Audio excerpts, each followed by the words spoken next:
Yes. So, students, I'm going to continue now. Living things and life process. Okay. Living things, जीवित प्राणी और जीवन प्रक्रिया. ठीक है. You have learned that living organisms have tissues which comprise groups of cells with similar structure and functions. So, हमने अभी क्या देखा कि जो लिविंग ऑर्गेनिजम्स हैं वो टिश्यूज़ के बने हुए होते हैं, है ना, सेल्स के बने हुए होते हैं, और कई तरह के ग्रुप्स ऑफ सेल्स होते हैं, सिमिलर स्ट्रक्चर्स भी होते हैं, उनके फंक्शंस भी होते हैं. स्ट्रक्चर माने एक तरह का आकार, फंक्शंस जो वो काम करते हैं. A cell is the basic structural and functional unit of any living thing.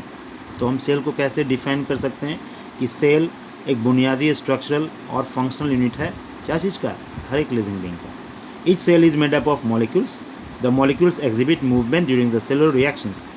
और ये जो सेल्स है ये मॉलिक्यूल्स का बना होता है, और ये जो मॉलिक्यूल्स है वो सेलुलर रिएक्शंस में मूव करता है, कई तरह के मूवमेंट करते हैं. Such reactions lead to the cellular life activities. और इसी रिएक्शंस के वजह से कई सेलुलर लाइफ एक्टिविटीज़ होता है, मतलब कई तरह के वो प्रक्रियाएं करते हैं, सेल डिवाइड होते हैं, बढ़ते हैं. ठीक है. So there is an absence of such molecular movements in viruses. लेकिन इस तरह का सेलुलर मूवमेंट वायरसेस में नहीं होता है. शायद आप लोगों ने सुना होगा पहले या पढ़ा होगा, माइट बी, और might some of the teachers might have told you about that virus को बॉर्डर लाइन पर रखा गया, लिविंग एंड नॉन लिविंग के बॉर्डर लाइन पर, क्योंकि कहा नहीं जा सकता ये लिविंग है या नॉन लिविंग है, ऐसा बॉर्डर पर रखा गया. Which remain non living until they infect a living organism. ये तब तक नॉन लिविंग रहता है जब तक कि इसको किसी का बॉडी नहीं मिल जाता है, इन्फेक्ट नहीं कर जाता है किसी लिविंग ऑर्गेनिज्म को. जब वो इन्फेक्ट कर देता है, उसे किसी की बॉडी में चला जाता है ये वायरस, तब क्या होता है, there molecular movement begins when they use the other organism cell molecules and organelles for producing their own proteins and replicating themselves. जब ये वायरस किसी के बॉडी में चला जाता है, अब वो क्या होता है, उसका जो सेलुलर मॉलिक्यूल्स है वो एक्टिव हो जाता है. इतना ही नहीं, उसका अपना जो प्रोटीन बनने का प्रोसेस है उसके बॉडी में वो बनने लगता है, और वो खुद को डिवाइड करना शुरू कर देता है, रेप्लिकेट करना शुरू कर देता है. ठीक है. इसलिए ये बड़ा ही डेंजरस ऑर्गेनिज्म कह सकते हो, है ना, जो बॉर्डर लाइन पर इसको रखा गया. जितने भी साइंटिस्ट हैं इसे लिविंग और नॉन लिविंग के बॉर्डर लाइन पर रखा है इसको. Now let us now discuss how living things grow and how they maintain and repair there structure. अब आगे हम लोग पढ़ेंगे किस तरह से लिविंग बीइंग ग्रो करता है, बढ़ता है, और अपने बॉडी पार्ट्स को रिपेयर करता है. The growth of a living organism starts with the division of its sales.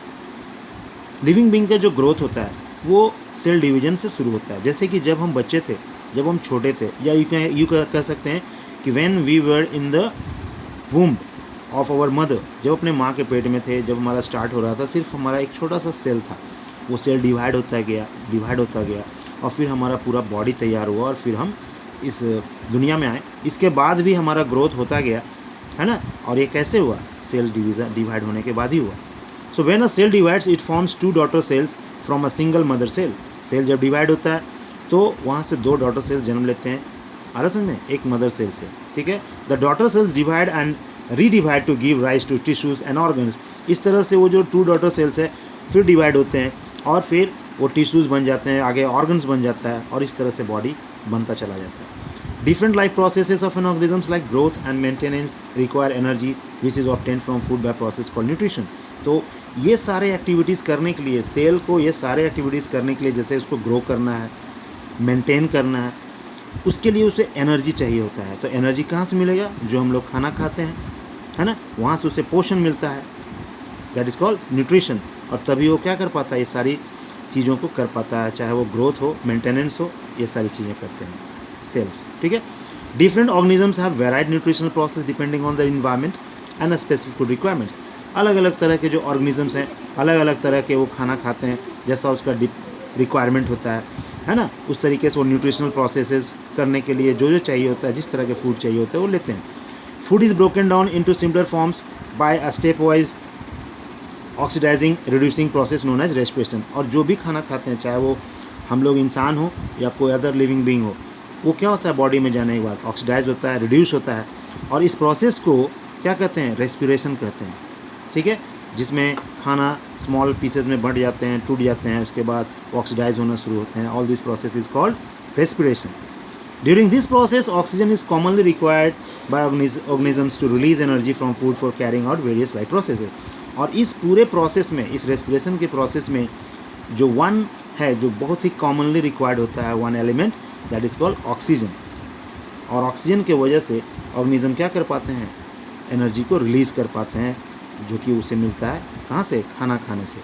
इसीलिए बहुत ज़रूरी हो जाता है कि हम लोग को समय समय पर खाना मिलता रहे, चाहे हम ह्यूमन बीइंग हो या एनिमल्स हों या प्लांट्स हो, ट्रीज़ हो, सो दैट उसके सेल्स जो हैं एक्टिव रहें, काम कर सकें.